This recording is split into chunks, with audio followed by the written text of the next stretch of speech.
Good morning, good afternoon to those of you joining us in various time zones. I'm Raymond Karam, the Chief Program and Development Officer here at AGSIW. Today, we continue our extensive coverage of the Abraham Accords by looking at what the Accords mean for Palestinians and for Gulf-Palestinian relations. And we have an excellent panel with a distinguished group of experts. We'll make quick introduction and then share their full bios with you in the chat. First, I'm really delighted to welcome back Ambassador Marcelle Wahba to AGSIW. Ambassador Wahba is President Emeritus and Distinguished Fellow at the Institute. She served as the organization's founding president from December 2014 until May 2019. Previously, she had a 22-year career at the US Department of State, spent mostly in the Middle East. She was confirmed as ambassador to the UAE in October 2001 and received the White House Presidential Meritorious Service Award for her service in the UAE and was decorated with the UAE's Order of Independence. Joining us from Dubai is our good friend, Dr. Abdulkhaleq Abdulla, who is a non-resident fellow at AGSIW, as well as a visiting fellow at the London School of Economics and Political Science. He's a former chairman of the Arab Council for Social Science. Dr. Abdullah is a retired professor of political science and holds a PhD in political science from Georgetown University and then MA from American University in Washington, DC. Dr. Shibley Telhami is the Anwar Sadat Professor for Peace and Development at the University of Maryland and a non-resident senior fellow at the Brookings Institution. Previously, he taught at several universities, including Cornell, Princeton, Columbia, and the University of California at Berkeley, where he received his doctorate in political science. He is a member of the Council on Foreign Relations and serves on the board of the Education for Employment Foundation. And moderating the session today is my colleague Hussein Ibish, the senior resident scholar at AGSIW. Hussein has written extensively on this topic, and you can find his publications on our website, agsiw.org. Before we start, I'd like to remind you all that this webinar is being held on the record. It is being recorded and will be made available on our website tomorrow. Also, a reminder to our audience, you are in listen-only mode, but you will be able to ask your questions through the Q&A function in Zoom. And with that, Hussein, over to you. Thank you so much. So yet another, this is, I think, my fifth in a row, ideal dream coronavirus panel. So as I keep saying, the only upside of the pandemic is I'm imagining these perfect panels, which otherwise would be very hard to get, and then here they are. And so this is another one today. We're so pleased to welcome back our founding president and really one of the three people who built AGSIW, the main one, Marcelle, but along with Steve Sesha, our vice president, and Frank Wisner, our chair. Really, Marcelle is the person who created and made AGSIW from nothing into something and what we have today. So it's wonderful to have her. It's an honor to have her back with us. I mean, Thank you. Just an amazing person. Abdulkhaleq Abdulla is one of the leading intellectuals of the UAE and a very prominent Arab political scientist regionally, not just in the UAE. And of course, Shibley Telhami is probably one of the most important and for sure the most serious of the Palestinian American political scientists, academics, etc. We couldn't have done this without him. I think an irreplaceable voice on this panel, absolutely unique in that regard. So we're really glad to have all of you. As Raymond said, here's what we're going to do for our audience. We're going to have a conversation about the future of Gulf-Palestinian relations for about the first 45 or 50 minutes. And then we'll bring in your questions, which you can ask us, as Raymond said, through chat and through the Q&A, especially if you would. Also, I do believe you can email them to AGSIW and they'll try to pass them on to me. But the most efficient way to get your questions into us is to send them to me via the Q&A function in Zoom. And you don't have to wait until I invite your question. You can start whenever you want.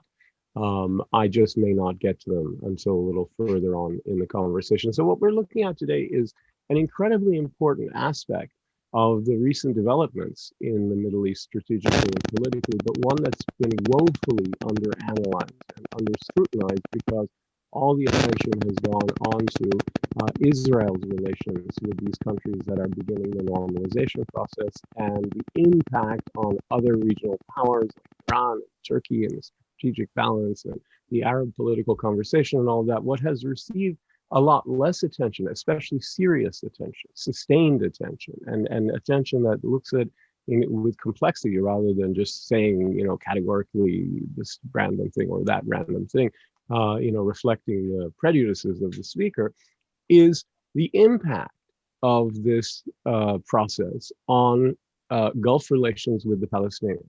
And so we want to look at it from three different angles, right? One is the impact on the relations between Palestinians, the PLO and the PA, but also Hamas as well, and ordinary Palestinians of Palestinian civil society, especially that exists in the West Bank, but also, and importantly, Palestinian citizens of Israel, who make up another group, who of course are also very much part of the Palestinian community, but have maybe a different role to play potentially, or not. I mean, I think we need to look at that with Bahrain, UAE, and arguably possibly Sudan. But then also, I think we want to look at a little bit at Qatar's role in Gaza, which is really an important one and a significant one. It has an impact on the Palestinian conversation and calculation.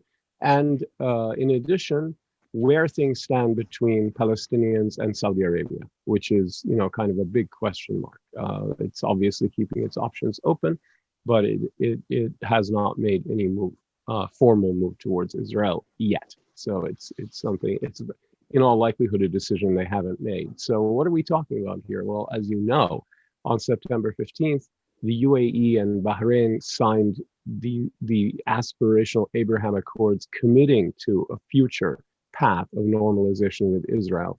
And that was then realized, that very aspirational document was then given meat in a specific agreement between the UAE and Israel, which was signed also on September 15. And there was a financial agreement before that to roll out normalization on a fairly rapid timetable. It appears the UAE doesn't do things in a half-hearted way, and it's going forward. Bahrain subsequently signed its own specific agreement, which differs in some interesting granular ways. We might talk about that with Israel, which has a somewhat more cautious rollout imagined in it, though it ends up in the same place. And then after that, as you know, recently Sudan has committed in general terms to a normalization process with Israel, which appears to be on an even more modulated track than that. And each country had its own demands and its own specific interests and whatnot. So that's really essentially what we want to look at. What's the impact of this on relations with the Palestinians? So let me begin with Shibley. And what I'd sort of like you to address is the impact this has had on Palestinian attitudes towards the Gulf and Palestinian perspectives on the national strategy, the strategy for liberation from occupation, for independence, statehood, self-determination, all the things Palestinians have been denied. Well, first of all, thank you for hosting me, and thanks for your kind words up front. I think that if you look at it in terms of the relation between the Palestinians and the Gulf, this obviously is not a good development for them. In fact, if you look at the, sort of historically, this is the first time since the Camp David Accords between Egypt and Israel that an Arab country, or in this case, really two Arab countries, moving to make peace with Israel against the will of the Palestinians, right? I mean, the Jordanian-Israeli treaty happened with the blessing of the Palestinians, because it was during the Oslo Agreement. So this is a huge breach. It's also a huge breach from the Palestinian vision and strategy of no normalization without the Palestinians, in the sense that obviously the Palestinians had perceived their depth in the Arab world, the support that they get from the Arab world, both popular support and government support, as an asset in their negotiation with Israel. That is, based on the Arab Peace Initiative that was started by the Saudis. The idea was obvious, which is telling the Israelis, we're willing to accept you, we're willing to make peace with you, we're willing to end the conflict with you, if you compromise to give the Palestinians a state of their own, withdraw from the territories. And that was perceived by the Palestinians, and really not just by the Palestinians, by much of the world, as part of the asset that the Palestinians had. So in that sense, this really disrupts the Palestinian strategy at the moment, at least, right? That is, what it does is it's basically saying to the Palestinian, that card is no longer available because we're normalizing without you. Now you could rationalize that whichever way you want. This deal, regardless, was not done for the Palestinians. The UAE and Israel in particular have been coordinating already. This was really a culmination of many years, and they were headed in that direction. Obviously, the timing in some ways related to the Palestinians, because there was the issue of annexation, which was sort of used as a timing reasoning for the deal. But there is no question that the strategic decisions that were made were not at the core about Palestinians. So the question is, what are the consequences, not whether they were done for the Palestinians, what are the consequences? Well, in the short term, as I said, it's not, it can't be seen good for the Palestinians because of what I outlined about normalization and Israel. The one thing I want to say here, though, is that if you look at it in historical perspective and think about, the Arab Peace Initiative has been almost 2 decades ago. And obviously nothing has happened with that leverage, and the leverage that was deployed by the Arab states in relation to the Palestinians really never paid off. It just didn't happen. And if anything, if you look back in the past 20 years, the Palestinians are farther away from achieving their state than they were during the Oslo agreements 2 decades ago. During the Oslo period, I mean negotiations, obviously the summit that failed exactly 20 years ago. So I think in that sense, I'm not sure that there was any kind of obvious leverage coming out of that supposed deal, because the Arab states were already dealing with Israel. I think what has been transformed, and I don't think the Palestinians, leadership and otherwise, have grasped in full, maybe grasped it, but really didn't strategize about it, which is that when, if you assume, if you're a Palestinian leadership and you assume that the Arab world is a strategic depth for you, as it has been historically, and it should be, then you certainly work to retain that wall of support across governments as well as public. You have a strategy which says, this is my avenue to protect my support, because that's what makes me important to the rest of the international community. The international community looks at the Palestinian issue as being important, in part because they assume it's important to the rest of the Arab world, which has a lot more weight than the Palestinians themselves. So when you look at that, certainly that was not pursued, even though it was obvious, and most analysts, Palestinian analysts and otherwise, could see this happening. Because what happened, if you allow me, just to say what happened strategically vis-a-vis the Palestinian issue, certainly in the Gulf, but also elsewhere in the Arab world. The first thing is the Iraq War. And I want to just say one thing about that, because I think that if you look at the Arab governments, whether they're in the Gulf, but especially in the Gulf, because they're wealthy governments that have a lot to protect, but they have relatively smaller populations and feel vulnerable in some ways. That if you look at the history of how they've defended themselves, typically it was partly a balance of power between Iraq and Iran, and partly reliance on the United States. And both of these anchors were really shaken after the Iraq War. And I remember, by the way, Hussein, visiting Sheikh Zayed, the founder of the UAE in the late 1990s, on a small delegation.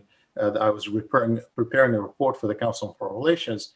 And I remember how he was urging that the sanctions on Iraq be removed, because he wanted, despite the fact that Saddam Hussein made a huge mistake in invading Kuwait, that it was so essential, particularly for the UAE, given its relationship with Iran, to maintain Iraq as a country that is able to balance Iran. That was kind of part of the strategic picture that was done. Well, that stopped after the Iran-Iraq war. And obviously, the failure of the United States in Iraq also led to a sense that the U.S. doesn't really want to spend much time in the Middle East. So the anchors were shaken already after the Iraq war. And then you have the Arab uprisings. And the Arab uprisings obviously lead to something that makes all governments in the region vulnerable. If Mubarak falls, who's safe? And so you can see that many of the countries, particularly the Gulf, especially Saudi Arabia, start very early on, long before the ascendance of King Salman. They start kind of worrying about their strategy and trying to intervene in the region because they can't. Iran's power has increased.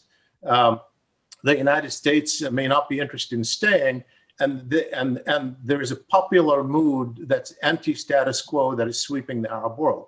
So they become very insecure, and they start doing things on their own, strategies that broke with the norm that we had seen before. They become more interventionist, frankly, in order to affect their environment. And in some ways, that set of events, including in Egypt, made the Palestinian issue a bit of an oppositional issue. Mm-hmm. We have to think about that a little bit, because in a way, it was seen as an asset in the hands of opposition to undermine the governments. And that, of course, was fueled especially because of the division within the Palestinians between Hamas and Fatah, and then the interest into this competition from non-Arab states like Iran and Turkey. Yeah. And so in a way, there was something going on that rendered the Palestinian issue less important to governments in the region. We could talk later about the public, but I do think that that was not internalized sufficiently, and clearly there was no strategy to address that.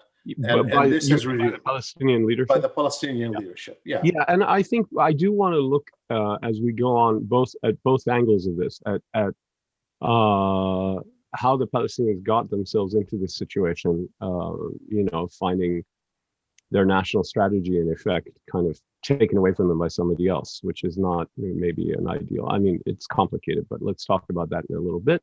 And also the public, as you mentioned. So let's then, that was a very excellent, comprehensive introduction, overview. Thank you.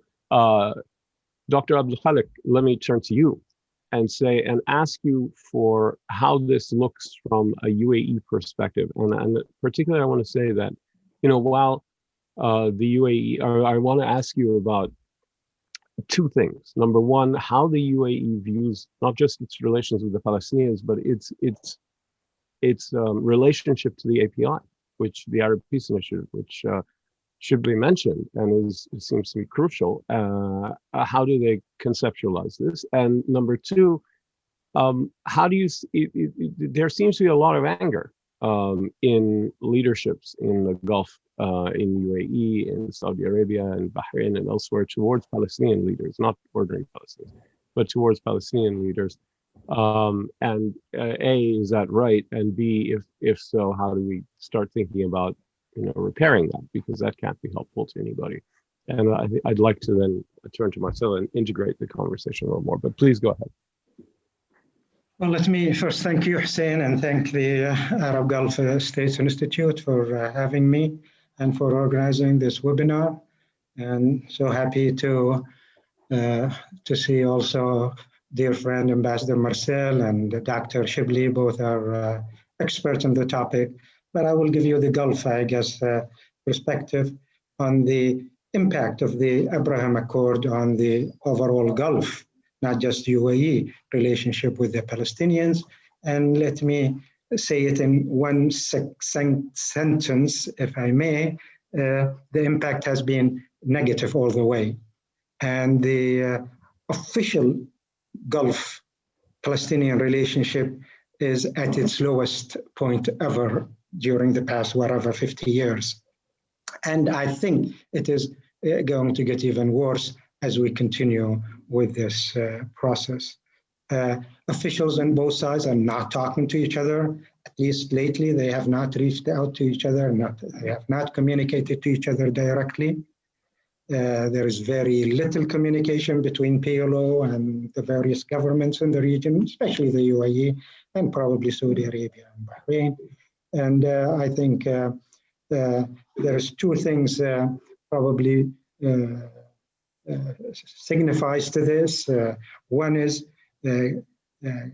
clearly we're seeing more official Israeli visiting the Gulf these days than Palestinian officials visiting Manama, Abu Dhabi, Riyadh, whatever. There is more contact with Israel than there is more contact with Palestinian Authority these days. This is one manifestation of this tension in the relationship. The other side to it, which Dr. Shibley has alluded to, which is just as important to witness, is if you look at the social media, you would realize that you would see that there is frustration, anger, people to people. The Palestinians on the one side and the people in the Gulf on the social media. There is literally a war between them. So that's official level. There is a breakdown of communication, people to people. There is, I think, a lot of bad mouthing and a lot of anger and mutual frustration. And the best probably example, manifestation of all of this has come from Prince Bandar bin Sultan during his interview just 3 weeks ago. If you listen to him, you would realize how far apart are we ended up after this relationship. As Prince Bandar said, the Palestinians are not grateful. The Palestinians don't understand how valuable the Gulf relationship to Palestinian has been.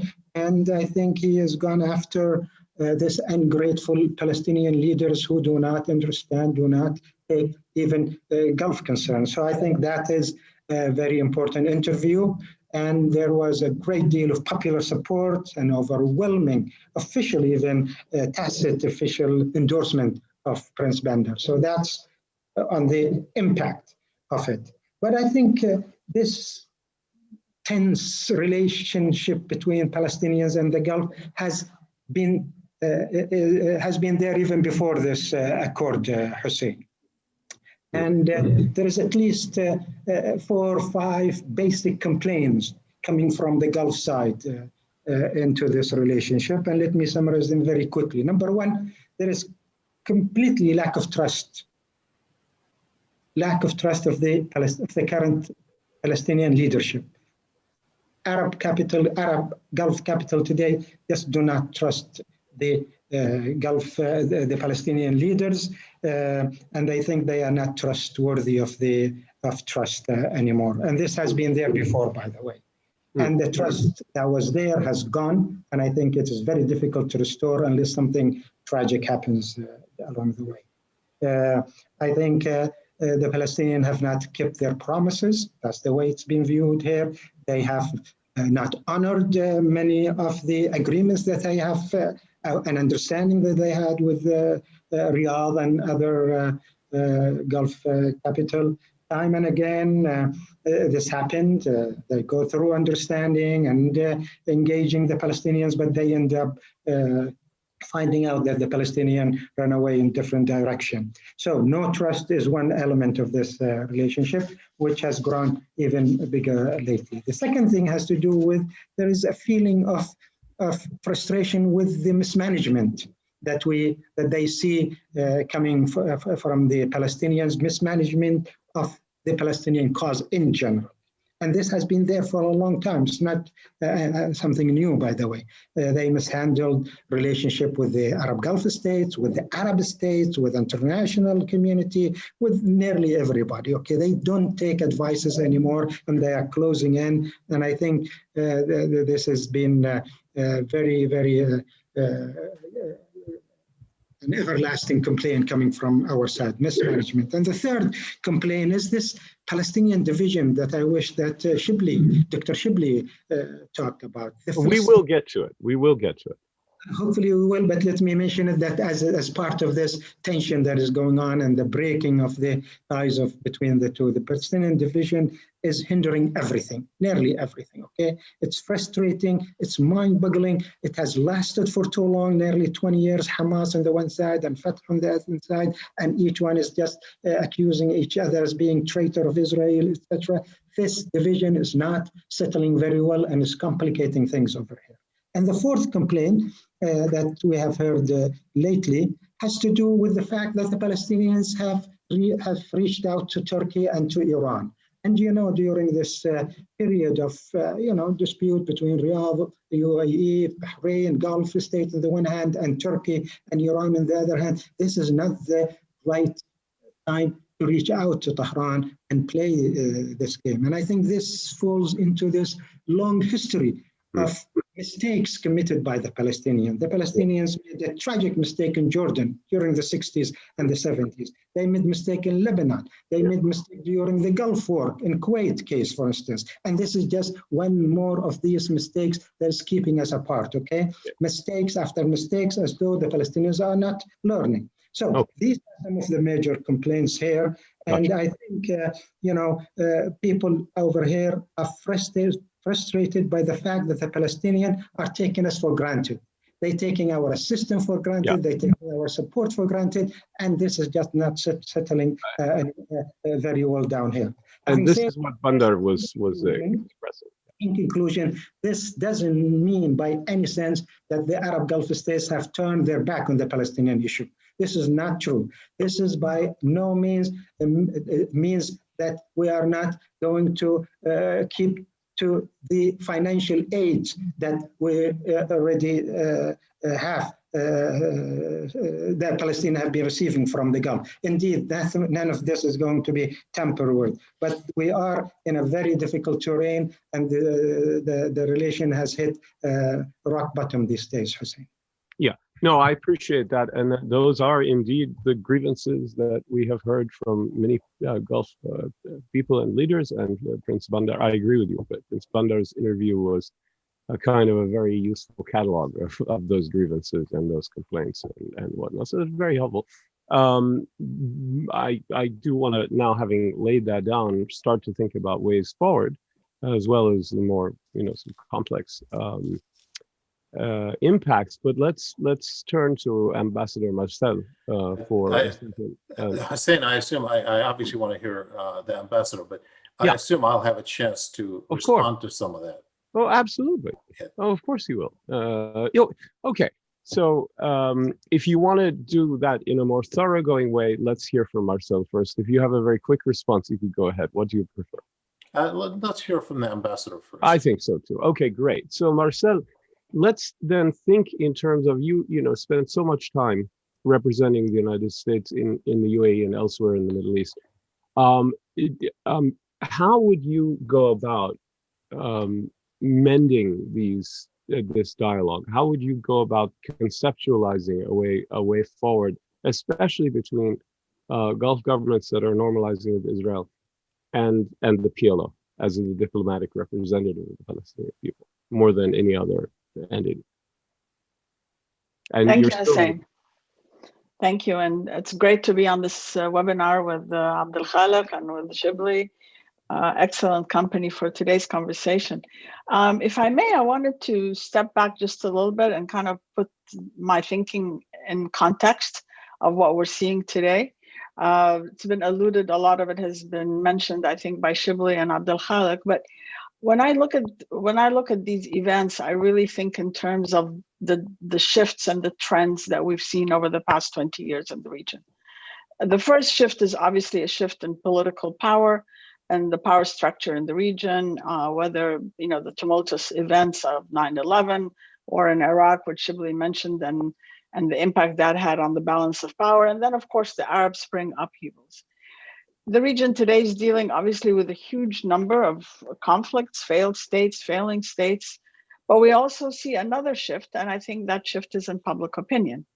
We have a whole generation of Arabs today who did not grow up in the era where Palestine was really center to Arab nationalism, and it was part of everybody's daily political life and social and cultural life.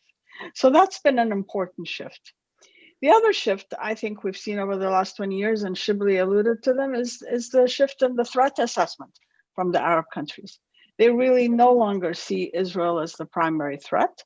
They look at Iran, they look at issues of Islamic extremism, they look at the role of Turkey in the region. So there are a number of threat assessment issues that also have brought about the things that we're discussing today. They didn't come out of nowhere. One big issue that I would put on the table is also the US stated intent to disengage from the region. We've seen some of that during the Obama period. We've certainly seen it continue under the current Trump administration. So these have created new realities. They've created new alliances. We've seen the strengthening alliance between Saudi Arabia and the UAE, the very strong support of the Gulf for the sensitive period that Egypt went through, for Jordan. So all these regional alliances are very important because they're saying something. They're saying that we have a new structure that we are looking at and that we are reacting to. The Middle East plan that Trump put on the table was really a plan that was made in Israel. As far as I'm concerned, it came with a tag, made in Israel. And the whole question of even the Palestinian less than a state that was envisioned in this so-called deal of the century was never even embraced by the Israelis, right? I mean, the Palestinians keep getting accused of not negotiating and not agreeing to talk, but the Israelis never embraced that whole. And I think the move to Jerusalem, the recognition of Israeli sovereignty on the settlements and so on, really invalidated the Arab Peace Initiative in many ways. What's there to talk about if all these final status issues are being determined right now?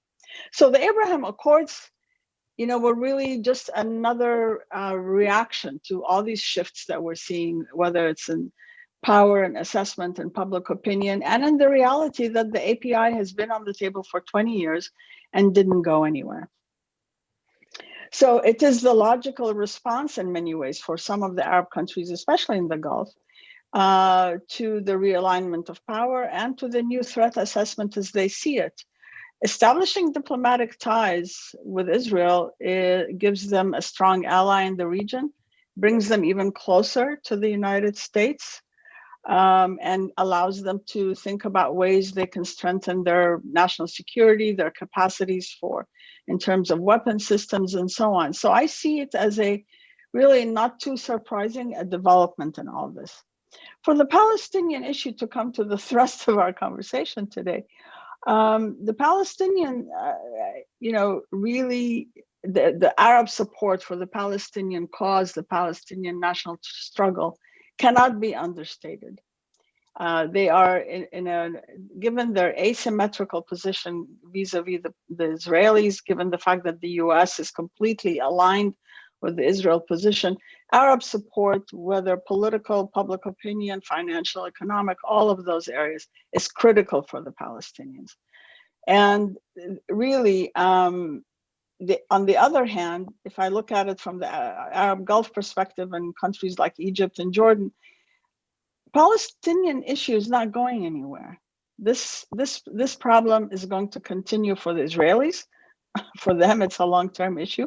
For Jordan, for Egypt, and from the GCC perspective, I think, given their desire for stability in the region, especially in the upheaval of the Arab Spring, it's in their interest to also keep the Palestinian issue from becoming an open door for influence from Iran, from Turkey, from Islamic extremism. These are not areas that they want to see gain support. The Palestinian tilt to Turkey and Qatar, while it isolates them from the mainstream Arabs, I think the problem also is that they really will not get the necessary support that they need from allies such as Turkey or Qatar.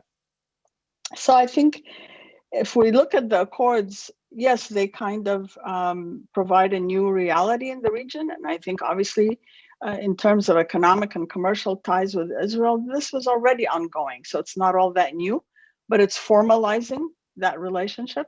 And whether today it's 3 or 4 Arab countries, again, I look at it as a trend. It's a matter of time that we will see more of these bilateral ties between Israel and other Arab countries, because I don't think the ground is going to shift in the other direction.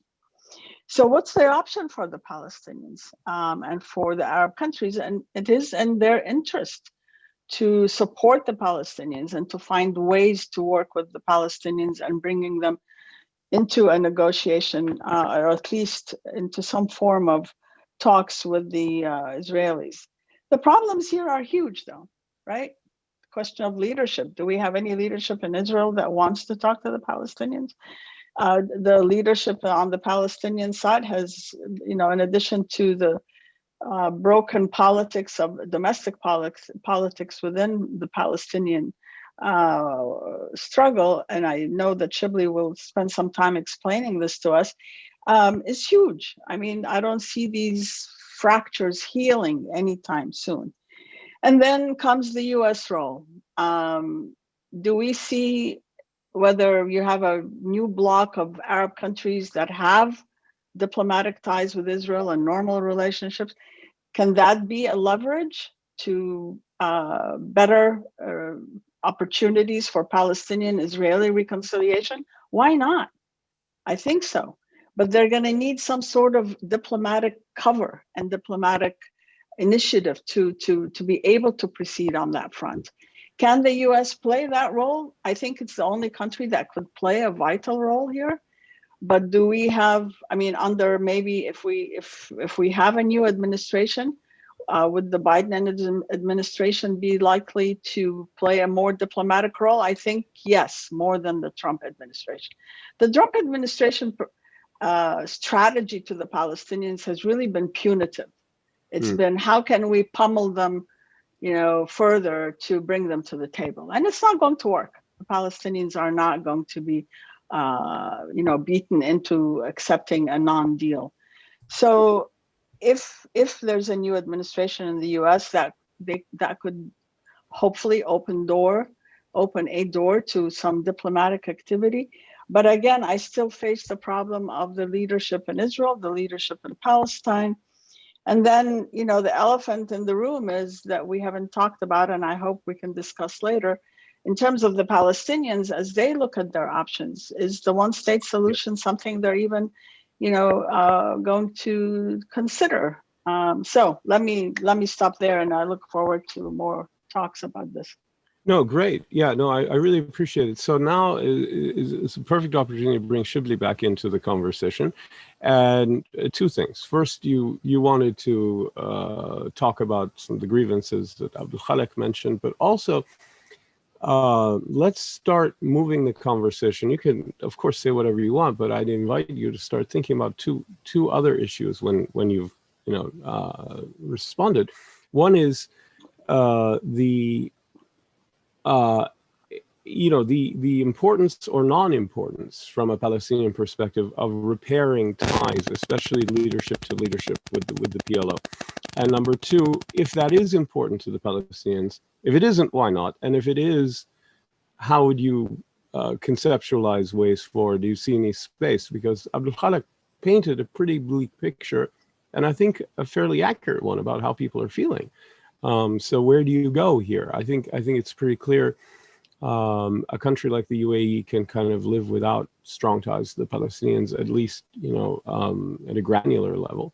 And I'm not sure the cost for Palestinians. So please go ahead, Shibley. Well, first thing is, when you hear the grievances that are now being aired, let's just differentiate between rationalization and real causes for why states do what they do. There are lots of reasons to have grievances with the Palestinian leadership. Palestinians are self-critical talk to Palestinian public or the debate so there is a lot to criticize about how the Palestinians behave.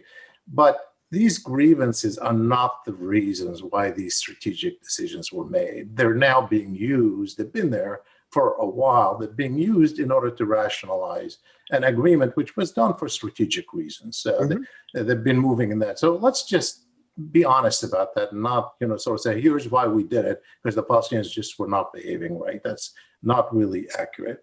And second, I think it's important to refer to what Ambassador Marcelle said. I think that if you look at the strategic picture, why the Palestinians find themselves in the predicament that they're in now, you can say their leaders haven't been effective, and they have not. And you can say the division between Hamas and Fatah has hurt them a lot. It has. But let's assume that the Palestinians were united, and you had a brilliant leader for head of the Palestinian Authority. I don't think we would be in a different place today. So those things matter. They matter for how Palestinians perform at home. They matter for how they're perceived abroad. They matter up to a point in the relations with the Arab world. But in all honesty, the Palestinians where they are now is because, number one, the asymmetry that Ambassador Marcel mentioned, a huge asymmetry of power, nearly unlimited support from the United States, and obviously the Palestinians not being priority for anybody else to weigh in.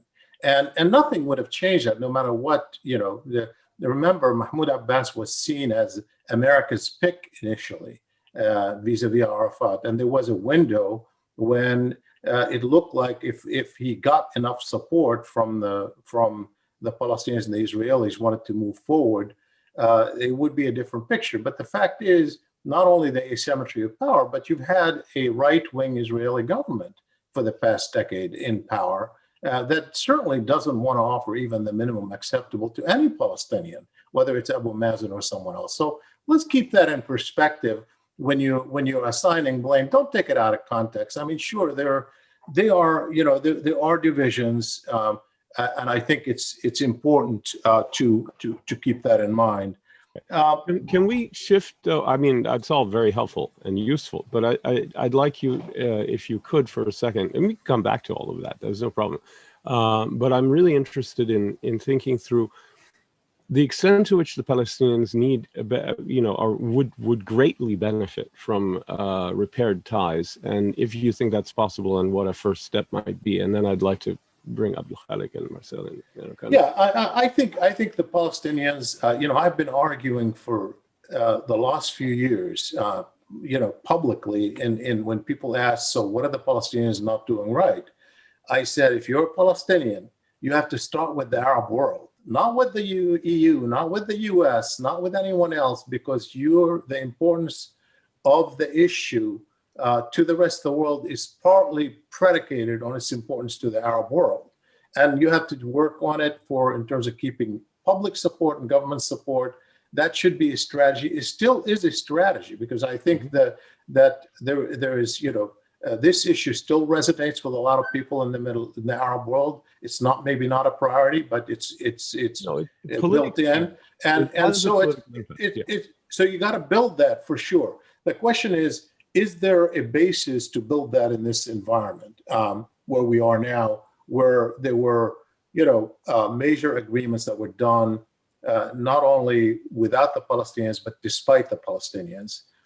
It's hard to see that in the short term, and it's even harder to see if the Trump plan remains on the agenda, because as the ambassador said, there's nothing in this plan for the Palestinians. I mean, this is a plan really reflective of the right-wing Israeli position, and there was nothing in it for the Palestinians, frankly. So there's no starting point there. So it has to be done, but the question is whether it's done directly in the Saudi Arabia, for example.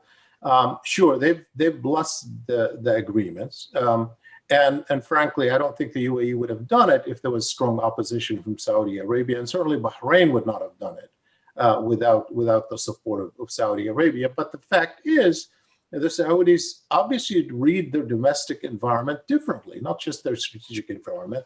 they are not comfortable. There's on this, given where the public remains.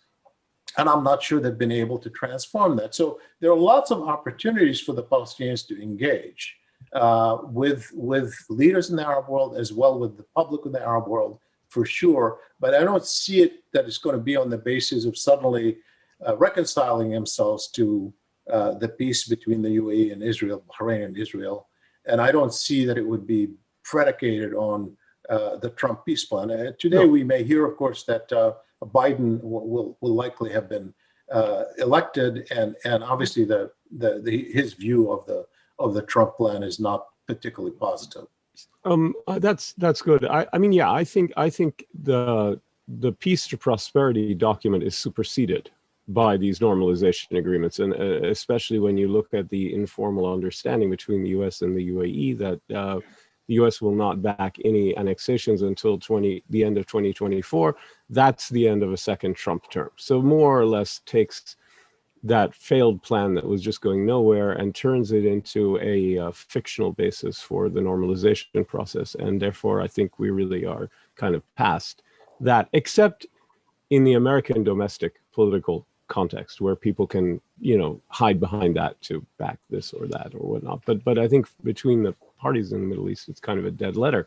Professor Abdulkhaleq, Professor Shibley lays out some basis for how and why ties might be strengthened. Is it, do you think, useful or important to Gulf countries to repair ties to Palestinians? And if so, how might they begin to go about that? I understand there's a lot of anger on both sides. We've had good explanations of where it comes from. But I'd like to shift to that question. Is it, how important is this, and how could it be done if it is important? Well, I share Dr. Shibley's sentiments in many ways. I think I am in full agreement with what he said.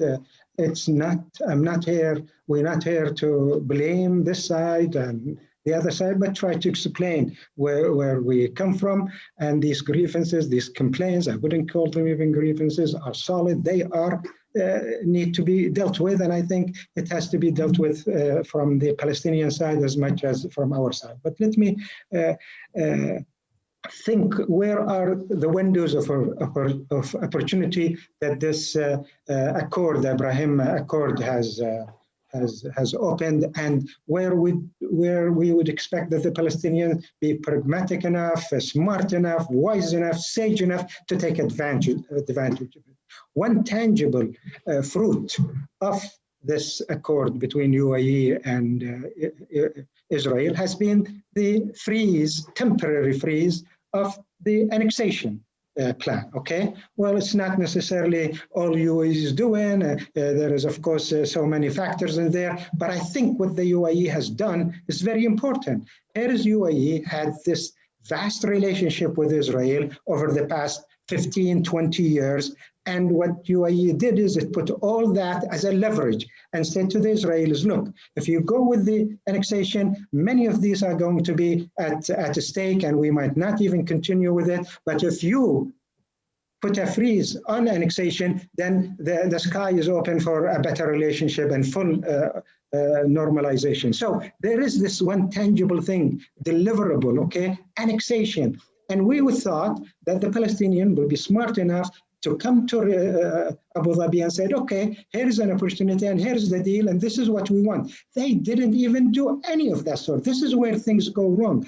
This leadership is not taking advantage even with the littlest opportunity, the littlest window of opportunity. They just sit there and reject everything that there is. And as we heard it from Shibley, this is a no starter. No, this is a good start, where the UAE has now enough leverage. This leverage would continue even more now. As far as Can I ask you to elaborate a little bit? The leverage, how would it be deployed? And also, I'm wondering, and I'd like to ask also Marcelle and Shibley to start thinking these terms. What about the potential role of the Palestinian citizens of Israel? right? That's a wild card that often gets forgotten. So can you talk about both of those things? I mean, where would leverage be plausibly deployed? What would the UAE be willing to do? Let's say maybe not necessarily for the Palestinian leadership, but for Palestinian people, and with regard to asking the Israelis to do X, Y, or Z thing that would be useful to Palestinian life or interests or whatnot.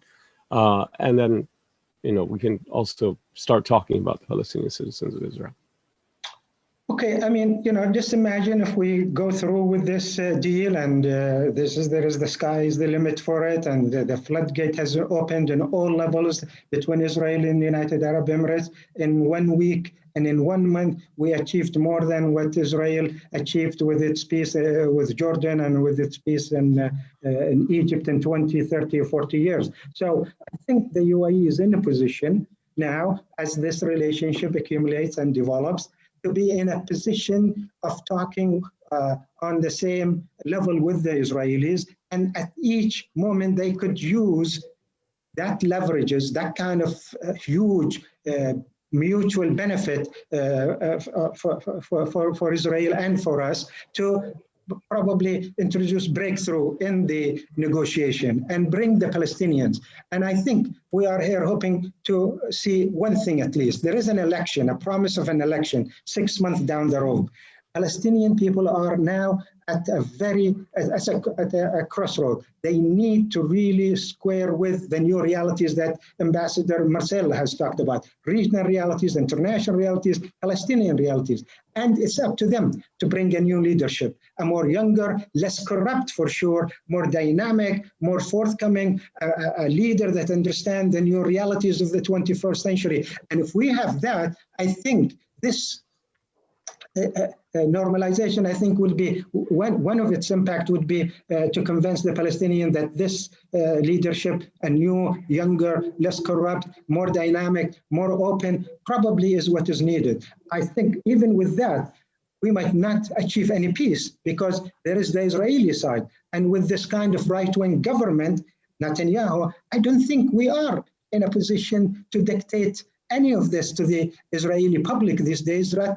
Just do not want to have a two-state solution that is interested in more settlement and more, probably annexation in the future. There's nothing anybody can do about it. So there is a Palestinian leaders problem. The bigger problem probably is a stubborn right-wing Israeli leadership too. So we're doing our share, and hopefully we will try to make some headways on both sides. But that is as far as the UAE can deliver after the signing of this deal. That's very helpful. I do want to bring Marcelle into this as well, but I want to just ask Shibley one quick thing before we do that, which is, there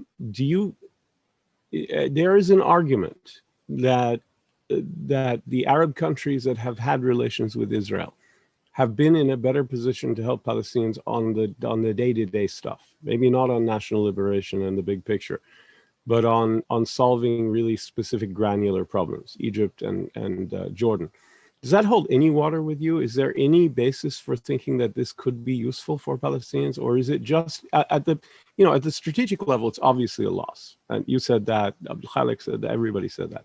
But is there some way of utilizing this? Okay, let me first of all, if you don't mind, just address the question of annexation, because I think, in that deal, obviously annexation, what was reported to have been agreed is merely a freeze, and probably short-term freeze. And that's been taking place. Annexation had, it's a formalization of what has been taking place anyway. So it's not even taking annexation off the table. It's just delaying it. But nonetheless, as you know, I've written an article saying that most of the Israeli consideration in freezing or using that opportunity to announce freezing is related to their expectation that Biden was going to win, and the Democrats universally, including pro-Israel Democrats in Congress, rejected annexation and threatened to link it. Some of them threatened to link it to aid to Israel. Yeah. And that has been obviously.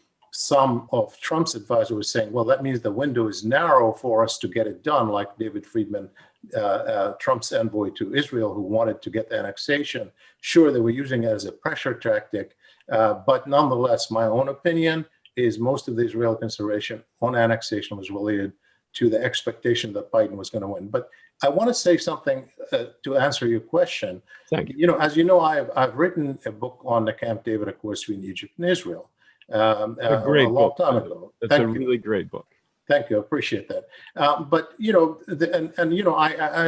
I'm a scholar. I try to be maximally judicious in my analysis. And I think I was there at analyzing Camp David Accords. Now, there's no question Egypt got what it wanted for itself. It was mostly a bilateral agreement with Israel. But if you take away the weight of Egypt strategically, which transformed the relationship between Israel and the Palestinians completely and weakened the Palestinian hand. And then you say, well, but still the Palestinians got some little things. The Egyptians could persuade the Israelis to open, this kind of a passage, or can persuade them to wait a little bit before they make a decision, or persuade them to delay, building a settlement for a week or two. Sure, yes, and the UAE can do that too. But that's like in the big picture, those are things that no way come to to shifting or to overtaking the strategic advantage. Sure, there's potentially in an ideal environment, there's much leverage that Arabs can do with or without peace with Israel if they decide to deploy it, right? And that's the question. The question is this a priority for them? I don't see it as a priority for them. It's not that I believe all Arab governments care about the Palestinian issue. Frankly, I do. I agree with Dr. Abdulkhaleq that even as they're moving away or frustrating with the Palestinians, not because the Palestinian issue remains something that Arabs care about. It doesn't matter whether you're a leader, whether you're public, to varying degrees. It's not a priority for you, for sure. Right. But frankly, this has not been a priority. And as you know, I've advised Republican and Democratic administrations in the U.S., and rarely has a Palestinian leader come, and Ambassador Marcelle Wahba can tell you this as well. Rarely have we had an Arab leader come in their meeting with the president of the U.S. or the Secretary of State, bringing up the Palestinian question as one of the priorities or the agendas on there. And the only one that comes to mind, frankly, in all my years of dealing with government, is Crown Prince Abdullah of Saudi Arabia in spring of 2000. The Jordanians do, yes. So the Jordanians, because for the Jordanians, it's really an issue that's built in. Yes, the Jordanians do, absolutely. Well, they have no choice. Yeah. Right. No, that's right. So it goes then to the question of priorities and why they're priorities. So that's right. Ambassador Marcelle, you spoke really and convincingly about the potential role the United States could play in this.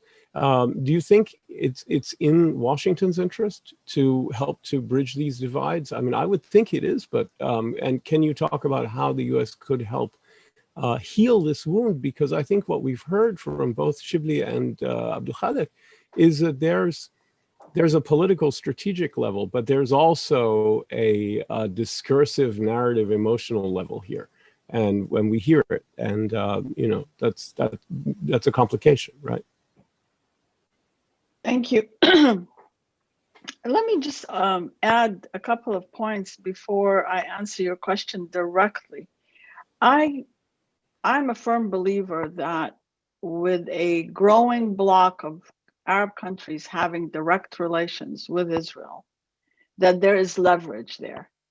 And I would underline Shibley's comment. It's whether that leverage will be deployed or not.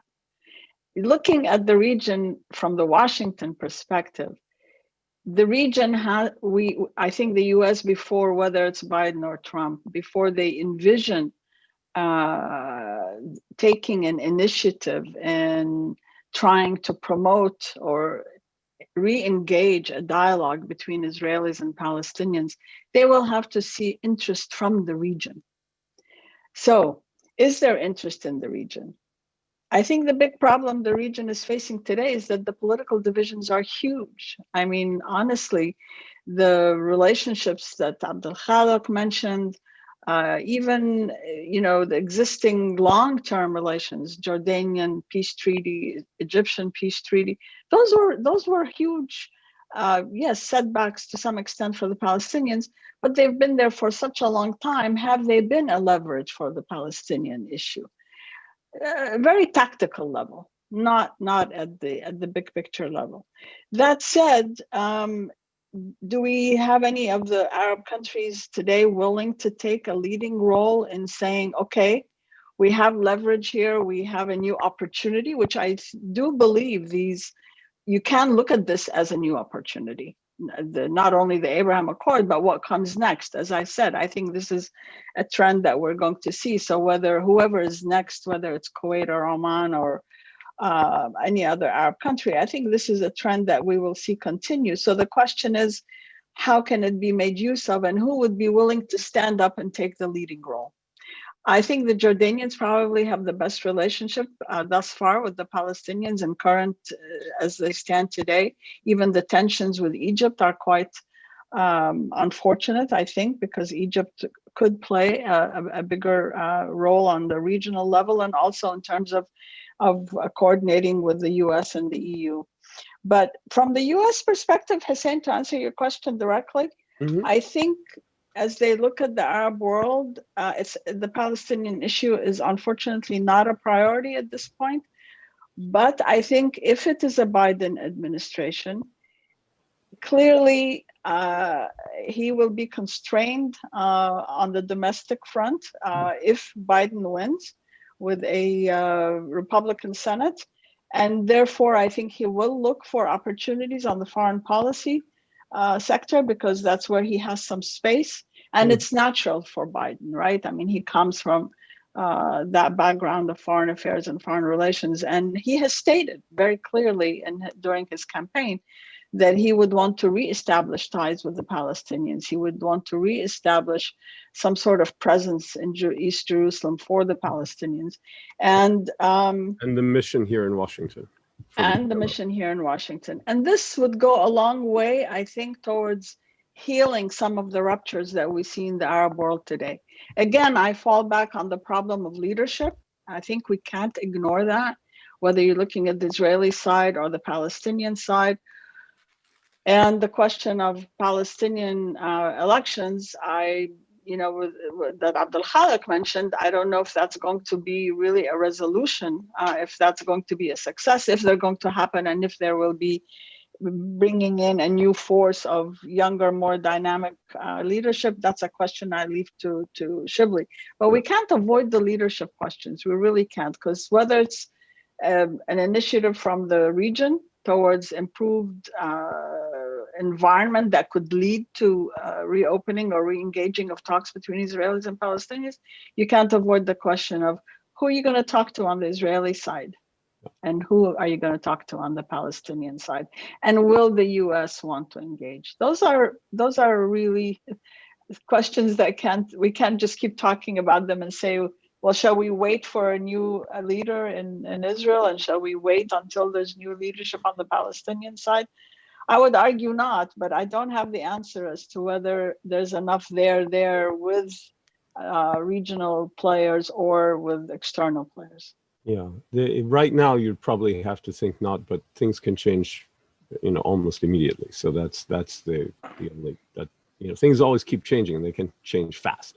So you can never be sure that there's no way forward. I want to bring in questions from the audience, and it's a perfect segue, because we have a question from Nimrod Novik, who's an excellent observer of all of this stuff, especially the Gulf-Israeli conversation. And Nimrod asks, is there an appetite among the three partners, KSA, UAE, and the government of Egypt, to replace Qatar in Gaza in order to reduce its role and try to trigger a change in Hamas orientation? In other words, and let me expand that a bit and talk about then Qatar's role in Gaza, and just for the audience's benefit, Qatar, at the behest of Israel, the United States, and Egypt, has been delivering cash payments on a quarterly basis to Gaza to meet the public payroll and keep the economy afloat and keep the roof from falling in Gaza. So, but at the same time, that then keeps Hamas in the Qatar-Turkish Sunni Islamist orbit, which they fit in naturally ideologically. So I guess I'd like to ask Shibley, what do you think about that question, Nimrod's question in particular, and the broader question of Qatar's role in Gaza? Well, first of all, I mean, I think I'd actually like to hear from Abdulkhaleq to see whether there's any appetite on the part of the three countries. Okay, so I doubt. But we can begin with Abdulkhaleq and then come to I'd you. like to hear Shibley, if you don't mind, Hussein, please. Yeah, okay, go ahead, Shibley. So with regard to the appetite, I doubt that there is appetite for them to play any kind of role in Gaza. I just don't see it because I'm not sure what the purpose of it exactly would be. I'm not going to get into the Qatar, disagreement with the UAE and Egypt and Saudi Arabia. That's too big an issue to tackle here. But whatever, the relationship, obviously, it did have a genesis in some humanitarian support for Gaza, and I think that Gaza needs tremendous humanitarian support that is absolutely drying up. I mean, put aside the Hamas issue and the difference between the division between Hamas and Fatah. Even the Israelis, who obviously don't want to see a total collapse in Gaza, humanitarian, because they're going to get stuck with it and pay the consequences, have obviously been supportive of this, and to some extent, the Egyptians, as you introduced it. So I think Gaza, regardless, needs a lot of support. Whatever your politics are, particularly with the drying up of support for UNRWA from the United States. Clearly, that's one thing that could come from Biden if he were to get elected and renew support. But whatever Qatar is ideological aims are, the fact that money is flowing into Gaza is a good thing. It's not a bad thing. Now, would it really shift the strategy or the picture if that money was replaced by some other players? I personally doubt it. And I think that for the Palestinians, they're going to have to fix their own house on this one, meaning they're going to have to find a way to unite and find a way to be responsive to the Palestinian public. No one from the outside is going to solve that issue for them. Yeah, I think that makes a lot of sense. Abdulkhaleq, what's your reaction to that idea, and especially Nimrod's specific question? No, I think my simple answer, no, there is no appetite to replace Qatar. I think Qatar is doing something, and let it continue to do whatever it is doing. I think we're doing a similar thing, but not many people are not appreciating it through UNRWA. I mean, UAE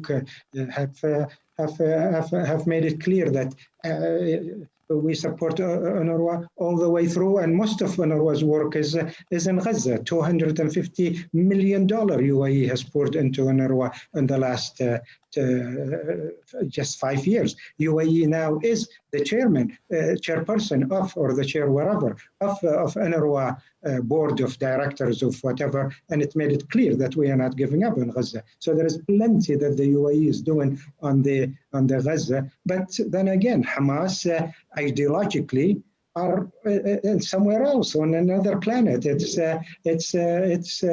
is playing its own politics. It's turning Gaza into a ghetto. Of course, Israelis are mostly responsible, but Hamas has completely mismanaged Gaza and turned it into the worst 1 square kilometer square on earth these days. So no, I don't think UAE, Saudi Arabia would like to replace Qatar. A simple answer to Nimrod's question. That's my question. I don't see any appetite either.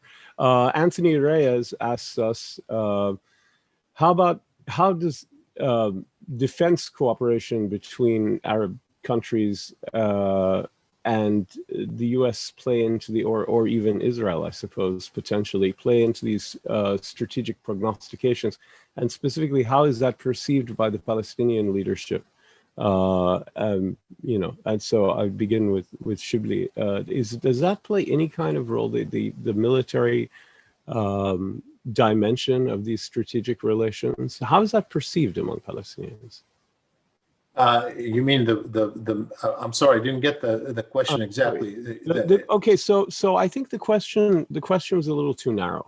It was really about military cooperation, but I think the way it would be better conceptualized is the strategic dimension of this opening to the Israelis, this normalization from the point of view of Gulf countries, and the relationship with the United States, as well as Israel, the kind of strengthening of coalitions opposing Iran, potentially in the case of the UAE opposing Turkey as well, and how is this perceived by Palestinians? How do they take it? And you know, do they see that as really kind of antithetical to their interests, or is this something they can work with? You see what I mean, right?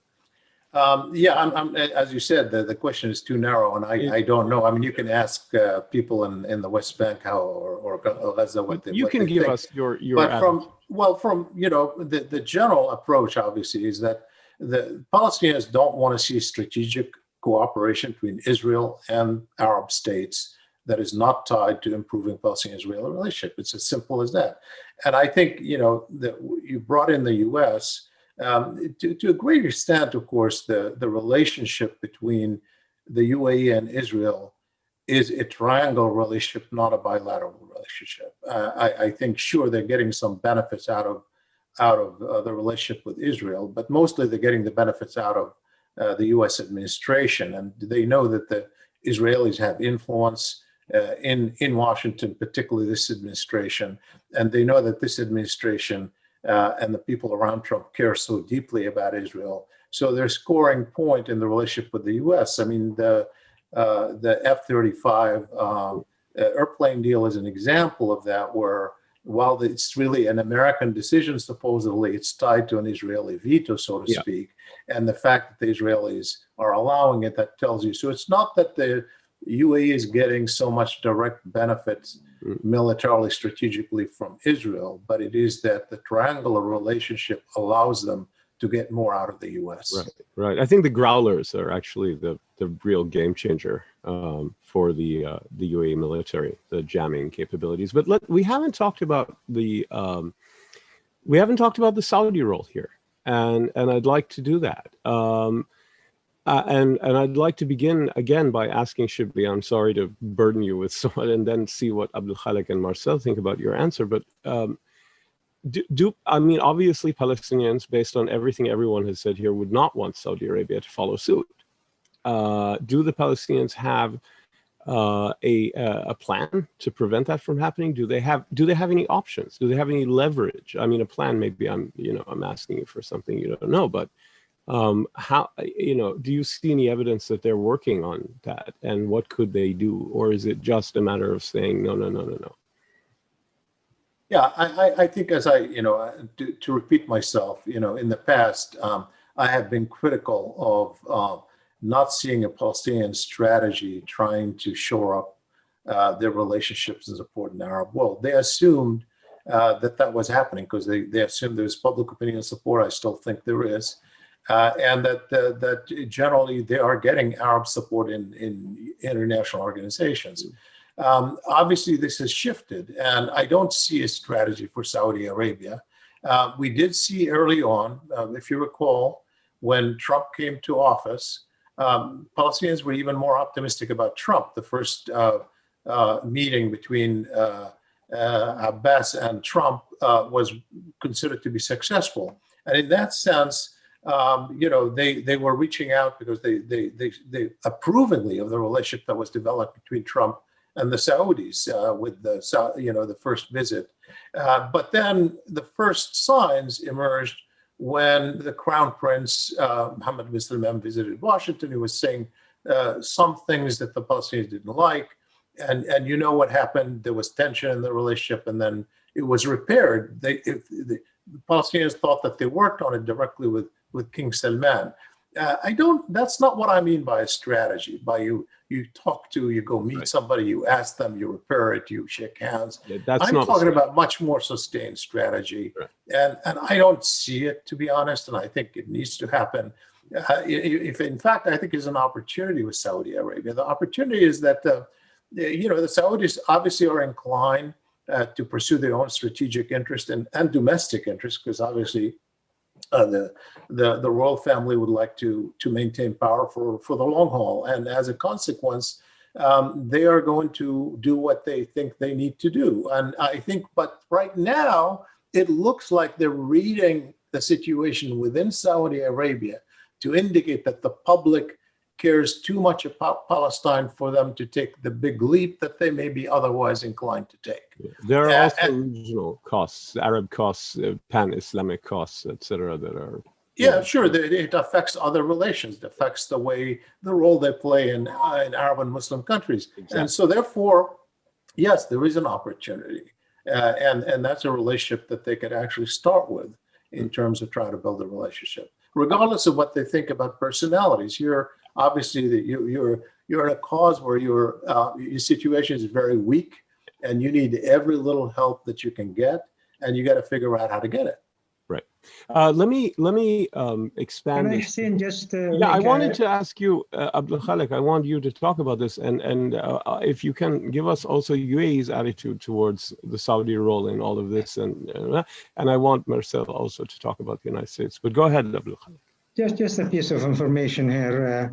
I think a month ago, James Zuckby released a survey of a sort in 5 Arab countries, Egypt, Jordan, UAE, Saudi Arabia, and Palestine, on their attitudes towards normalization. And here is one piece of news on this question about whether Saudi Arabia is ready, whether the public is ready for normalization with Israel or not. If you take the findings of this survey, 69% of the Saudi public opinion is ready for normalization. 69, which is more than 67% of UAE public opinion on this matter, by the way. So just to add to what Shibley has said here, I think the Saudi public is ready for opening up to Israel, if you take this survey as one indication. But whatever UAE has done, whatever UAE does, I think you need to know, and the public need to know, that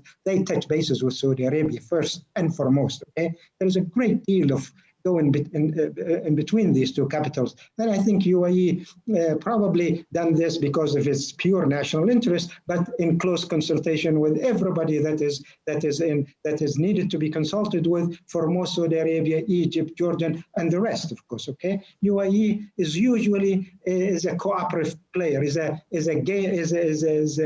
team player. It's not a loner. Okay, so I would expect that UAE has already consulted and probably got the Saudi blessing. And we have heard Prince Bandar have said this, probably implicitly, that we are, if the Saudis' national interest dictates that we need to go into normalization, then we will. And I think that was the official position of Saudi Arabia. Okay, so Marcelle, could you give us your sense of the American relationship with potential for Saudi-Israeli normalization process? Or what was your question, Hussein? For the normal Israeli-Saudi? So we're talking about the potential for Saudi-Israeli normalization as a process. Oh, okay. And so then we looked at it from a Palestinian perspective, from Emirati and regional, so Gulf perspective. What about the U.S. in all of that? I think obviously the U.S. has been pushing as hard as it can. The current Trump administration has been pushing as hard as it can on all its Arab allies to move in the direction. Obviously, Saudi Arabia for the U.S. would be, and for the region, would be a big feather in their cap if the Americans can take credit for adding Saudi Arabia to the growing circle of diplomatic ties with Israel. As everyone has already said, I don't need to repeat it. I think the Saudis have very different calculations than the UAE or Bahrain. Every country is doing this on its own, calculations of its national interest, its public opinion, its regional ties, and all the complications that come with being part of this region. So I think the Saudis will, if they move in that direction, they'll do it when they're ready to do it. I don't think even the US pushing is going to make a huge difference. They're going to wait for the right time and for what they can get for it. I think the Saudis will want something concrete that they can point to as, for their regional standing and for their own domestic standing that they got. I mean, the UAE used the annexation, and I think the Saudis will want something equal, if not larger than that. Yeah. But on the Palestinian question that you originally asked, started this conversation with Shibley, do they have an opportunity to reach out to the Saudis? I think they should. I think that absolutely they should. It's, the Palestinians cannot sit back and without a strategy or without any kind of forward thinking on how to handle this. Because as I said earlier, in my view, this is very much a trend. It's not a matter of if, it's a matter of when. Right. So they do need to be more active trying to get back with some of the very key players in the Arab world. I think you make an excellent point about all the Arab countries that are making what amount to separate peace agreements or normalization, not peace, but separate diplomatic arrangements with Israel that are breakthroughs, having their own very different lists of deliverables that they want and different motivations. Sudan's and the UAE's don't have anything in common at all, for example. Morocco is going to be very interested in the Western Sahara, which no one else involved in this conversation really cares about. So yeah, I think that's a really important point, and it complicates matters for the Palestinians, because one of the virtues of the API is it bundled, or it purported to bundle Arab interests into a single position, and now it's fractured in a way that makes it, I think, hard for the PLO to deal with, harder even than ever. But we have a really great question from Elana Delosier, who wants to know about the situation of Palestinian residents in Gulf countries, in Dubai, for example, who've been able to use Palestinian papers to get residency on humanitarian grounds, but they're finding it difficult to go anywhere else. And does any of this impact the Palestinian residents in UAE and Bahrain and other Gulf countries? I think it's a really important question. It can begin with Abdulkhaleq, but also Shibley and anybody else. Marcelle, if you have any views. Yeah, I'd like to take up that question. Very good question, I think, for this session too, because there is a very large Palestinian community throughout the Arab Gulf states, extended from Kuwait all the way down to Oman and Saudi Arabia, etc. In the United Arab Emirates alone, there is something like maybe 150, 200,000 Palestinians that has been here for a long time, 50 something years, even more. Some of them have been around here. Many of them are very well off. Some of them have become ministers. Some of them are key positions and friends, etc. And the first thing that the UAE have done after the announcement of the agreement, the first official statement came from the UAE, announced by Sheikh Abdullah bin Zayed, was to speak to the Palestinian living in the UAE, giving them the comfort of mind that they are welcome and nothing that's is going to happen to them. And I think the same thing probably you would hear from other Gulf states if they go and normalize the relationship. I think these guys have been here for a long time and they are more than welcome. They are partners in the development and the prosperity and whatever we have done in here, and they have enjoyed the security of it, the prosperity of it, and nothing is going to change that if we open up to Israel. So they are more than welcome, and they are here. Many of them have received that message very positively, the Sheikh Abdullah bin Zayed's message, very positively. Shibli, what do you think about this? I don't have much to add, but remember, Palestinians, of course, have different the diaspora has different priorities too, and there are many who are well integrated into the Gulf and with Gulf elites, and some who have actually acquired citizenship, as you know, some who are even in official positions in places like the UAE. So they've got to find a way, obviously, to separate. That doesn't mean that they can't, in some cases, work as a lobby, as has happened before. But I think that I'm sure that you're going to have some division of people who are very uncomfortable, but they're not going to get involved in politics because they have their lives to do, and there are people who may be approving. I don't doubt that there's some groups who might even be approving of this. But in general, I think my sense is most Palestinians are not approving of this. We see this in the diaspora included. And so it does put them in a bit of an awkward position, knowing that they're benefiting from the presence in the Gulf. Okay, Marcel, did you have anything to add to this? Okay, then let me throw out one final question, just to end with, because I don't think we've thought about. I mean, I've mentioned it, but I don't think we really thought about it, which is the potential role of Palestinian citizens of Israel who have a different legal relationship with the Israeli government and have maybe got an incentive in being a part of this, in the sense of that they've been looking for ways of reintegrating into the Arab world, and the peace treaties with Egypt and Jordan were not really that, to the extent that was wanted. I don't know. I don't know if the Israeli government would encourage it. I don't know if it's what the Gulf has in mind. I don't know how the Palestinian citizens of Israel would feel about it. But I'd like some views on that, and we'll begin with Shibley and go through. Well, the first thing is that, sure, I mean, Palestinian Israelis are overwhelmingly supportive of the position of the Palestinians, but there are also, many of them are integrated more into the Israeli economy and society and play a role and have been in relations with the Arab world. But here's the thing, though. I mean, when you're the UAE or when you're Bahrain, and you've already made your peace with Israel, and you're inviting people to come, and you're having flights already organized, and you're dealing with businesses. You already have a relationship with the majority, which has all the clout and support, most of the clout and support. So what is the need for? I think it's not that you're going to exclude the Palestinian Israelis, but you don't need them. It's not going to be the center, piece of your relationship with Israel. Right. No, I think it's a very good point. Abdulkhaleq, did you have any views on this? Or very quick, I think. I think the UAE have signed an agreement with Israel on this visa-free travel between the two countries.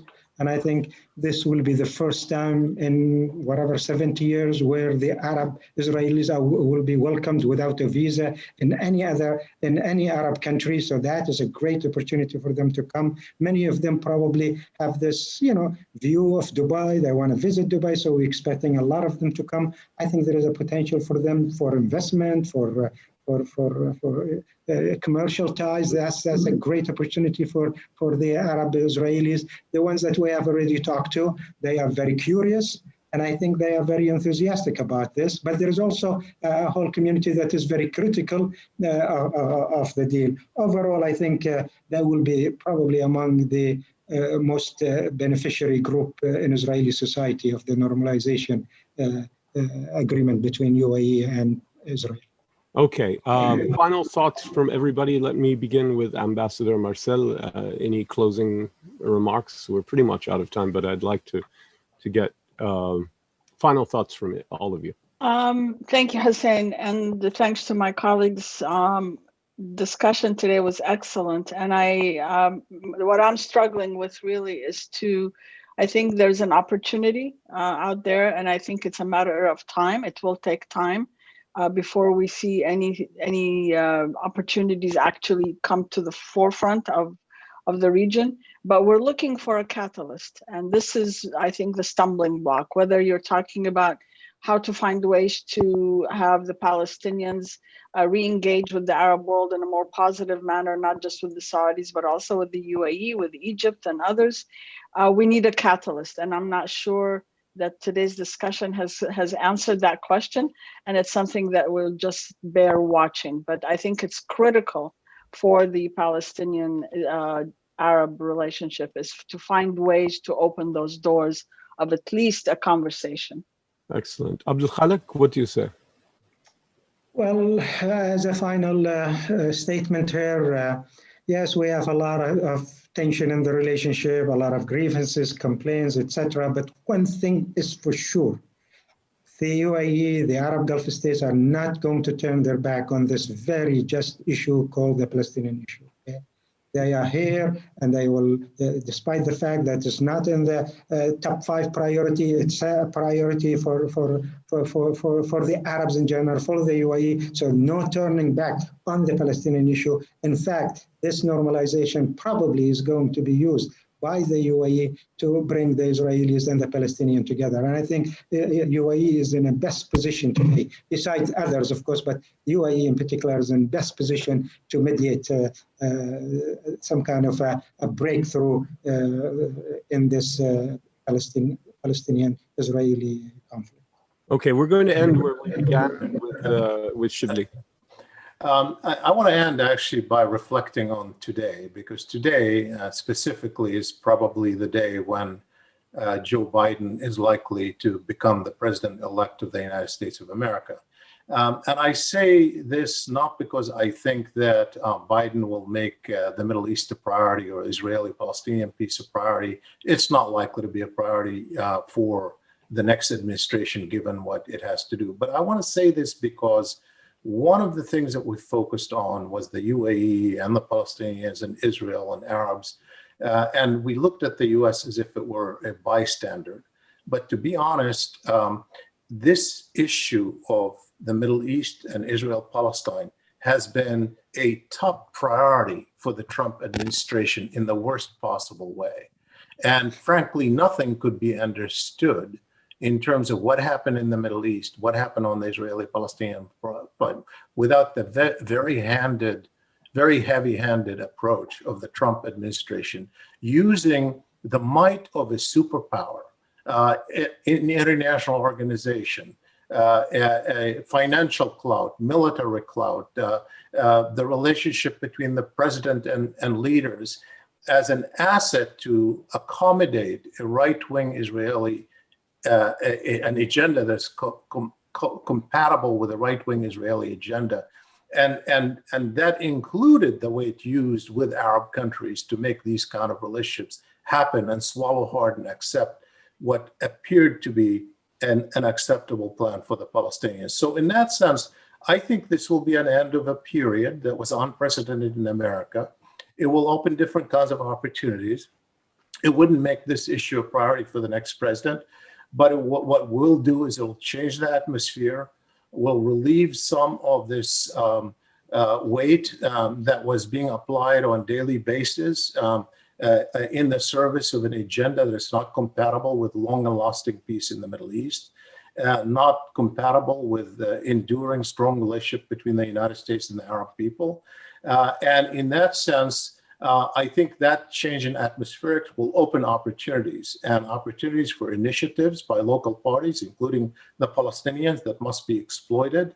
And that makes me today a little bit more hopeful looking forward. Yeah, that's great. So we end on a positive note. I appreciate it very much. What a great panel, great conversation. Thank you, Shibley. Thank you, Abdulkhaleq. And thank you, Ambassador Marcel. Wonderful, especially to have you on an AGSIW panel. So, thank you all. Thank you very much. Please join us again next time for our next AGSIW webinar. And once again, thanks so much to a great panel.